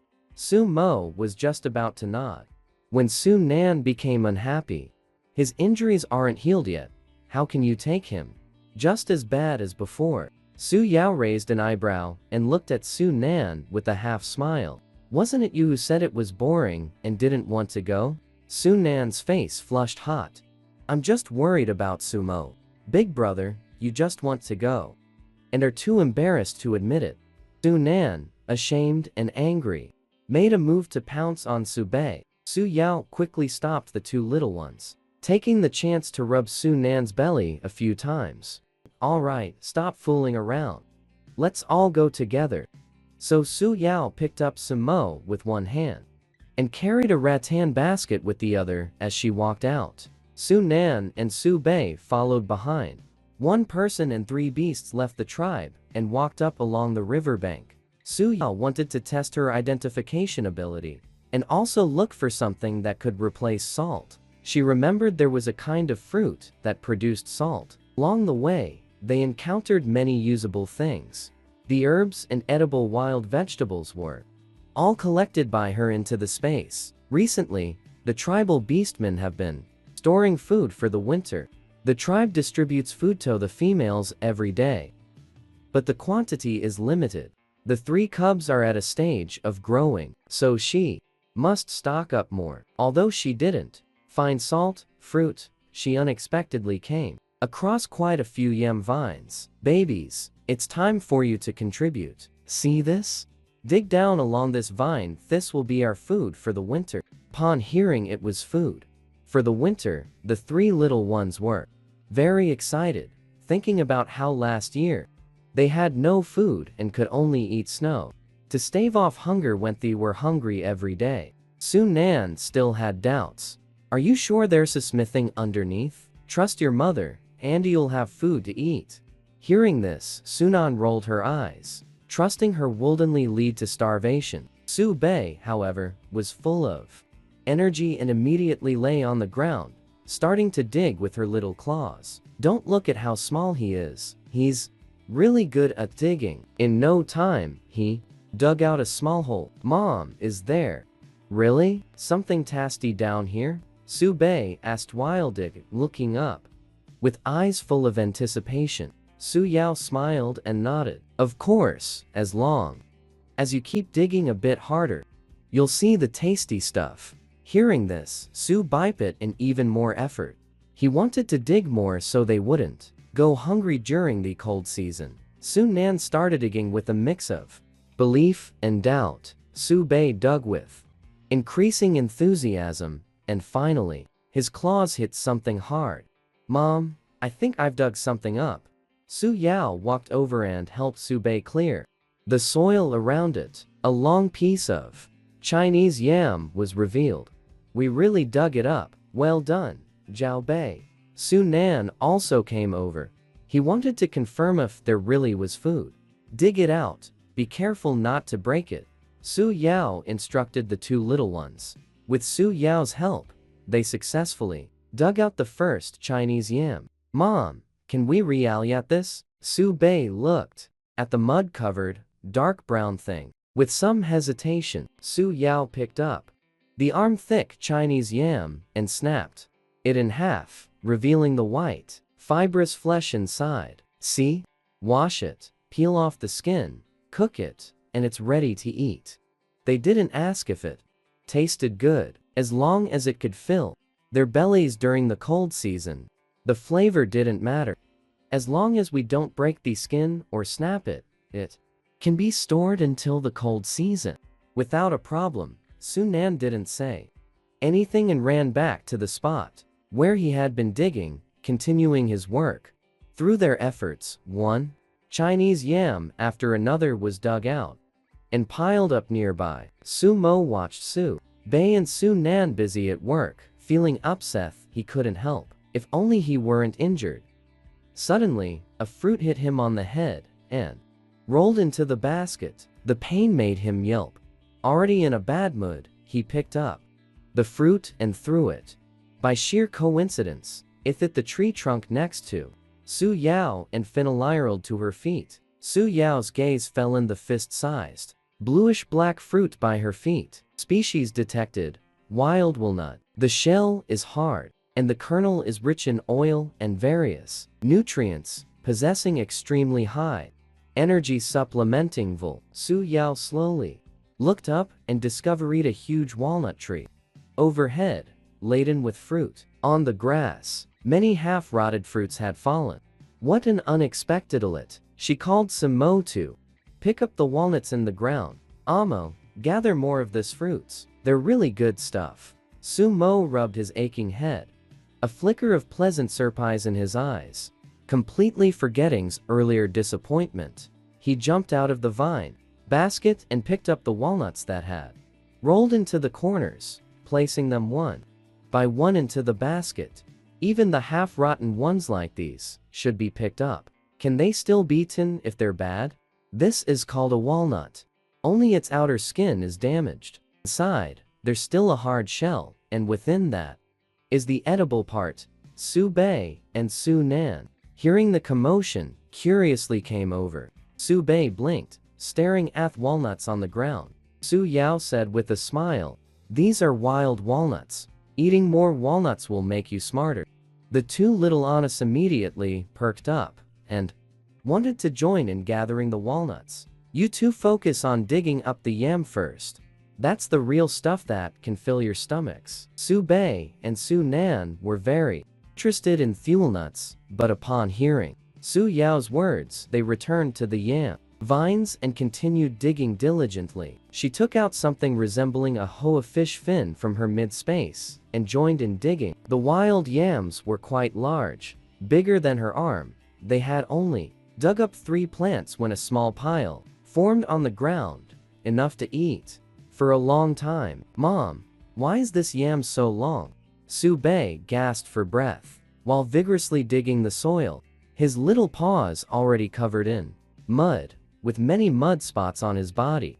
The longer it grows, the more nutrients it stores, so we won't go hungry during the cold season. Su Yao responded while skillfully wielding a tool similar to a hoe, soon digging out another one. Su Nan was not to be outdone either. He mustered all his strength and buried his entire body in the soil, leaving only a furry little butt exposed. Vigorously digging away the soil round the yam, Su Yao watched his swaying little tail and felt an itch in her hand, really wanting to pull it out. Instead, she grabbed Su Bei. "Ouch, Mom. Why are you pulling my tail?" Su Bei struggled with all 4 limbs in pain, but his tail was held tight, and he couldn't break free. Su Yao rubbed it a few times before putting him back into the hole. Suddenly, a dull sound came from the forest, as if some large creature was running. Su Yao immediately realized what she was doing, stood up alertly, and shielded the 3 little ones behind her. "Mom, is there danger?" Su Bei whispered, a hint of tension in his voice. Su Yao didn't answer. She stared intently in the direction of the sound, gripping Tho even tighter. As the chaotic, heavy footsteps grew closer, a dark figure burst out from the woods. It was a huge wild boar. The boar was covered in coarse black fur, with 2 long tusks protruding from the corners of its mouth, looking very formidable. "Be careful, this is a thorn-toothed boar from the mountains, very aggressive." Su Yao whispered a reminder, while quickly thinking of a countermeasure. This boar seemed to be frightened. There were also claw marks on its body. It must have escaped from the hunting party. The spiny boar charged toward them. Rushing recklessly, it kicked up a cloud of dust and fallen leaves. "Su Bei, Su Nan, you two take Simo and hide in the back." Su Yao stored the hoe into her space and took out her life-bound weapon, the bloodthorn vine whip. The spiny boar's charge was fierce, getting closer and closer to them.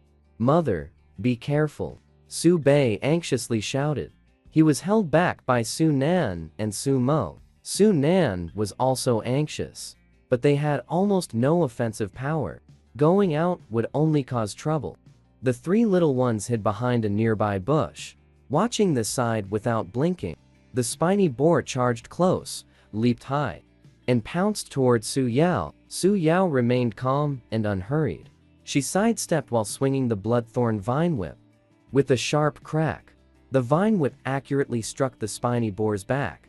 The spiny boar roared dully in pain, rolled on the ground, and quickly got up again, charging towards Su Yao once more. Su Yao seized the moment and lashed out with another whip strike. This time, it hit the spiny boar's neck. The spiny boar's movements noticeably slowed. It shook its head and continued to pounce towards Su Yao. The three little onlookers were so nervous, they didn't dare breathe. As the thorn-toothed pig's steps grew increasingly unsteady, the fierce light in its eyes gradually dimmed. Finally, after tacking another whip strike from Su Yao, its massive body crashed to the ground. "Mom, you're amazing," Su Bei cheered, running out from behind the bushes and jumping Garen Su Yao excitedly. Su Yao let out a long sigh of relief and retracted her vine whip. "Alright, it's over." Su Nan, however, stared at her now empty hand. "Your whip was poisoned." Little Nan is so clever. "But it's not poison, it's an anesthetic. That can knock out large beasts." "Mom, this pig is huge. We can eat for a long time." Su Bei excitedly jumped onto the wild boar's body. Su Yao packed the Chinese yam and walnuts into her space, stared at the wild boar for a long moment, and finally tossed it into the space as well, deciding to deal with it by the river. The place where they were wasn't far from the river, just a 10-minute walk away. It was just right to give the two little ones a bath. They were both so dirty it was unbearable to look at. Su Yao carried Su Bei to the riverside to bathe him, specifically using shower gel for him. Su Bei resisted at first, and it took a long time of soothing before he stood, trembling in the shallow water by the river. The water only just covered his limbs, so he wouldn't overly frighten. "Good job, Zhao Bei." After the bath, she couldn't help but give him a big kiss on the face. Su Bei was so embarrassed, he forgot his fear. Su Yao placed him on a large rock to bask in the sun, but when she turned around, she found Su Nan had already climbed up a tree. "Zhao Nan, come down. Mom will give you a bath." "No, I won't. I don't want to. If you don't bathe, you're not allowed to sleep in bed tonight." Su Nan flicked his tail. "Fine, I won't sleep then. I don't care anyway." Su Yao felt both helpless and heartbroken, but she had to steel herself and climb up to pull him down. He had to overcome his fear of water.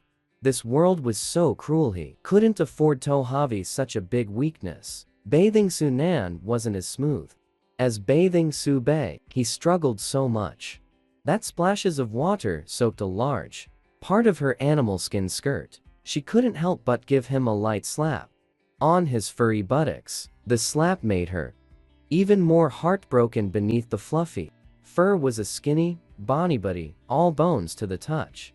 He was the eldest, yet he had less meat on him than Su Bei. Su Nan glared at her angrily after being spanked, but then he met her reddened eyes, filled with a kind of heartache he had never seen before. His struggling stopped.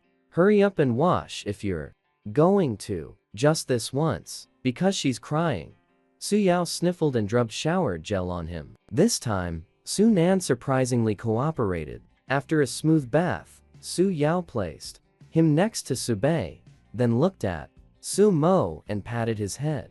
"Amo, you're not dirty, no need to wash." Su Mo felt relieved but also a bit disappointed, nodding without a word. Su Yao took out the wild boar, pulled out a knife, and began processing it. By the time she finished gutting and cleaning it, an hour had passed. The three little ones watched her in shock, but wisely refrained from asking questions. "Su Nan, roast this piece of meat." She glanced at her terminal. It was already 2 p.m. She handed a freshly cut piece of lean meat to Su Nan, who was watching nearby. Su Nan took the meat, found 2 branches to skewer it, and started a fire by the river. "Mom, this right?" Bei also took a piece of meat to roast, turning it over while glancing back to ask Yao. Yao smiled and nodded. Watch the heat. Don't let it burn. Soon, the aroma of the meat wafted out, making the three little ones' stomachs growl. So fragrant. I can hardly wait, Bei said, bringing the roasted meat close and inhaling deeply. It's almost done, just a little longer, Nan said, struggling to suppress his craving as he continued, carefully turning the meat. Once the meat was cooked, Nan handed it to Yao, who divided it into 4 portions for the 3 cubs and herself. After finishing the roasted meat, Yao continued processing the wild boar. She peeled off the skin, cut the meat into strips, packed them into a bucket, and stored it in her space. After that, she carefully cleaned the pork bones, packed them up, and planned to take them back to make bone broth. The 3 little ones were too thin, they needed proper nourishment. By then, the sky was tinged with orange-red evening glow. Time to head back. When they returned to the cave, they almost thought they had taken the wrong path. Beside the cave entrance, a pile of fist-sized logs was shaped. Yao looked at the stacked wood, thinking it should be more than enough to build a fence. Just then, Kai Araved carrying a cleaned prey. Yao, take a look, is this wood enough? If not, we can go cut more for you tomorrow. It's enough, thank you. They were also busy hunting for winter. She couldn't keep asking for their help all the time. You saved our duoduo. It's the least we can do. After Kai left, Yao turned to face the pile of wood, already planning in her mind how to build the fence. It was too late today digging holes, and setting up the fence wouldn't be possible in time. However, she could start by making a door for the cave. Yao measured the entrance seam, began sawing the wood. She pieced together several logs of similar size and length, securing them with nails. Then, she took out a black titanium alloy door panel from her space, fixed it onto the wooden door, and reinforced the outer layer with the assembled wooden door. It looked both secure and inconspicuous. The door frame was also reinforced with titanium alloy and wood. Once installed, Yao stepped back to admire her work. At a glance, it looked no different from an ordinary wooden door, but both sides were fitted with specially made locks. Now, no one else could enter except them. The sky had long since darkened. Outside the cave, torch was stuck in the ground, and Nan was cooking meat soup. Yao closed the door, took out a solar-powered lamp from her space, hung it in a suitable spot inside the cave, and pressed the switch. Instantly, soft light flooded the entire cave. Mom, this is so bright. Much better than a torch, Bei exclaimed excitedly, running over and circling the lamp several times, eyes filled with curiosity and delight. Yao smiled and nodded. With this lamp, at night, it's much more convenient for us in the cave, and we don't have to worry about the torch going out. At this time, Nan's meat soup was also ready, and the rich aroma filled the entire cave. Yao took out bowls and chopsticks from her space, served them the meat soup, and placed it on a stone slab nearby. Mo sipped the soup slowly, feeling very content. He really liked this mother and hoped she would stay this way forever. Yao watched the 3 cubs eating happily, her heart warming. Eat more, you're at Thege when you're growing. The cave wasn't very big, so cooking definitely couldn't be done. Inside, the smoke was too heavy. If it rained outside, it would also be inconvenient. She carefully examined the cave. The best solution was to expand it, but that would have to be done gradually. The cold season in the beast world lasts for 3 months. When the time comes, heavy snow will seal the mountains, covering all plants and animals under thick snow, making it impossible to go out. But that's not the most dangerous part. During the cold season, food is scarce. Large predators, unable to find food, will target the tribe. Other tribes, in order to survive, will also raid each other's supplies. The mutual slaughter is what's truly dangerous. She observed the tribe's situation carefully. There were hardly any protective measures, just a simple fence made of a few logs, which offered no ability to block beasts, let alone invasions from other tribes. The only advantage was that their location was remote enough. The nearest tribe was 5 days' journey away, so it wouldn't attract much interest for raids. The immediate problem to solve was beast attacks. Last year, there was an incident where beasts went on a rampage and attacked the tribe. That time, over 30 male beastmen were eaten, and more than 100 were injured. It was truly brutal. Early in the morning, after Su Yao got up, she had some simple meat soup. After filling their stomachs, they immediately got busy making the fence. Taking a hoe out from the space, she started digging holes. Su Bei and Su Nan also ran over to help. Su Yao swung the hoe and dug several shallow pits in the ground. To mark the positions, start digging from here. Don't rush, and be careful not to hurt yourselves. The two Lidiones nodded, using their front paws alternately to dig vigorously into the soil. Perhaps Beko seat was frequently trampled. The soil here was particularly firm. At first, they dug slowly and shallowly, often struggling to control their strength, their paws frequently slipping to the side. But before long, they gradually got the hang of it.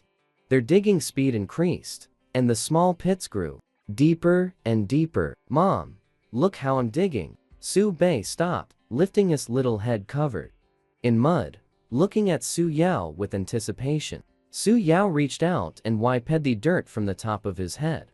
"Little Bei is amazing, digging so fast and so well." Encouraged by the praise, Su Bei buried his head with renewed vigor and continued digging. Not to be outdone, Su Nan beside him, his little body rising and falling with the digging motion, looked adorable. Su Yao occasionally steps forward to help shovel the dug-up soil to the side. Seeing that he couldn't help, Su Mo took the initiative to handle the barbecue. After spending the whole morning, Su Yao finally finished digging the holes for fixing the wooden stakes. She washed her hands and called the two little ones to eat barbecue. After eating, they continued working. 30-meter-long logs were quite heavy. She was responsible for carrying the logs and placing them in the holes, while Su Nan and Su Bei were in charge of filling the soil to secure them. Once the stakes were fixed, the next step was simpler. First, several long logs were horizontally to the stakes for stability, then nailed in place. By the time she finished this step, Thiessen was almost setting. "Mom, it done now?" Su Bei jumped on the fence, walking back and forth curiously. "What's the difference between this and the fence outside the tribe?" Su Nan also jumped on the top rail of the fence. "It's not safe at all. Even I can't stop him."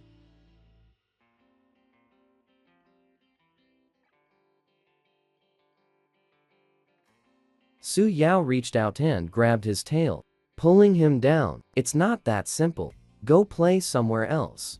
After putting Su Nan down, she continued working, moving the remaining logs next to the rail and standing them upright. Just then, a voice came from outside. "Su Yao, what are you doing?" Looking toward the sound, it was Boya, a male who usually brought them food. Su Yao nodded in greeting. "Nothing much. Just trying to fence off the cave." "Need any help, Bo?" Ya couldn't bear to see a female struggling so hard to move the logs. Compared to other females, Su Yao really had it tough. "No need, thank you. I can manage." Bo Ya still walked over to help. The strength of Beastman was indeed great. He could carry 4 or 5 logs at once. In no time, he helped her move everything. After Boya finished helping with the logs, Su Yao wiped the sweat from her forehead and looked at him gratefully. "Thank you so much, Bo. Without your help, I would have had to put in a lot more effort. Bo Ya smiled and waved his hand. It's nothing. It's not easy for you to raise several cubs alone. It was undeniable Su Yao was more beautiful than any female he had ever seen. If she agreed, many males would be willing to help her. However, after that incident, she rejected all beastmen who approached her. Over time, the tribe's beastmen tacitly kept their distance from her. Su Yao nodded and threw herself into the next task. She picked up the vines and began tying the upright logs one by one to the rail. Bo Ya didn't leave immediately. Seeing her tying the vines, he joined in and helped. Someone offered help, and Su Yao didn't refuse. Working together, the two of them made much faster progress. By the time they finished, it was completely dark. Su Nan had already lit a torch. The flickering firelit illuminated the newly built fence in front of the cave, as well as Su Yao and Bo Ya's faces, covered in sweat and dust. Bo Ya, I really you a lot today. It's so late, why don't you stay and have something to eat? Bo Ya refused. Without a second thought, her own food wasn't even enough for herself. Su Yao didn't press her, but before she left, she reminded her, I know a bit about medicine. If you ever need anything, you can come to me. Su Yao remembered that in the original book, Bo Ya was severely injured during a hunt. The witch doctor declared she wouldn't survive, and she was driven out of that tribe. Considering the help she had given, Su Yao is willing to save her life. Bo Ya was momentarily stunned. She had offered help with a bit of selfish motive. Su Yao saving Niduo's life was now through to the tribe. Their hunting team was prone to injuries, and there might come a day when they would need her help. After Bo Ya left, Su Yao turned and walked into the cave. Su Nan and Su Bei had been waiting eagerly for her. The cave was filled with aroma of roasted meat. Su Mo had already cooked the meat and neatly arranged it on clean leaves. Mom, you've been busy all day.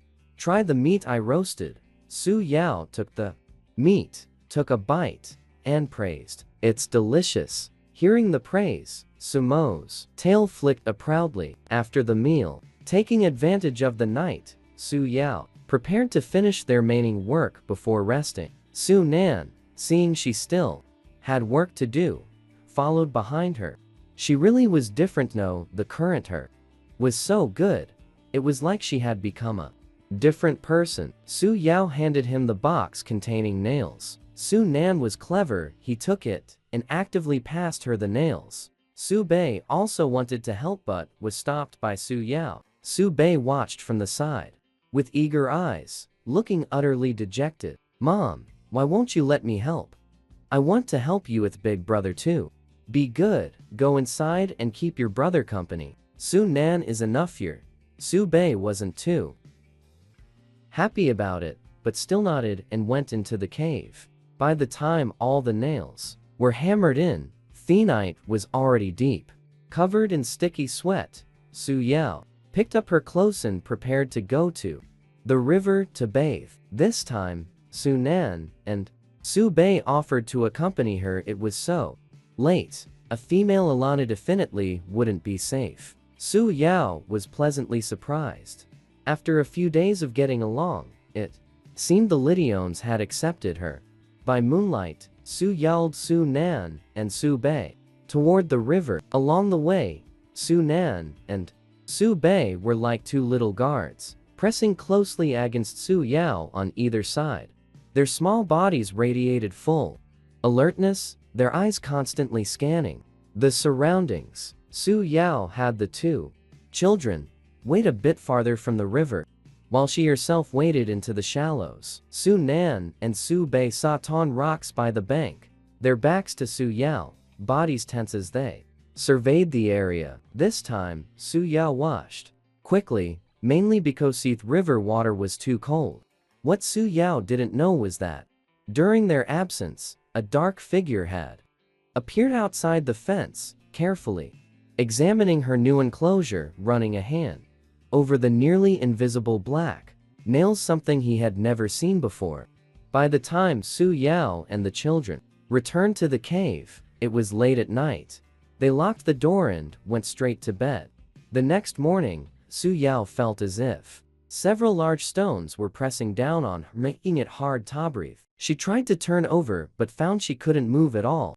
Opening her eyes, she found the three little ones sprawled on her in different ways. Su Nan was lying on top of her head, his furry tail wrapped around her neck. Su Bei was lying horizontally across her chest, sleeping soundly. Su Mo had his head resting on her stomach, his paws still clutching the corner of her pajamas. Su Yao looked at the three little ones on her body, both annoyed and amused. "Wake up, babies, mom is almost crushed and can't breathe." Su Nan mumbled groggily a couple of times. Su Bei rolled over, belly up, still sleeping sweetly. Su Mo was the first to wake up, lifting his head and looking at Su Yao with sleepy eyes. "Good morning, mom." Su Mo wagged his tail somewhat sheepishly. Her scent smelled so comfortable, he had never slept so soundly before. The cave door was thick, and sunlight couldn't penetrate it, so the cave was still dim inside. Su Mo jumped off the bed and opened the cave door. Instantly, blinding white light flew into the cave. Su Bei and Su Nan finally woke up. Su Yao led them out of the cave. The newly built fence was very high. From the cave entrance, they couldn't see outside at all. A full sense of security. Su Yao decided to first wash the fur blankets and fur mats, then figure out a way to trade for some salt to cure the preserved meat. She also needed to collect firewood and gather food. A pile of tasks awaited her. She had considered throwing away the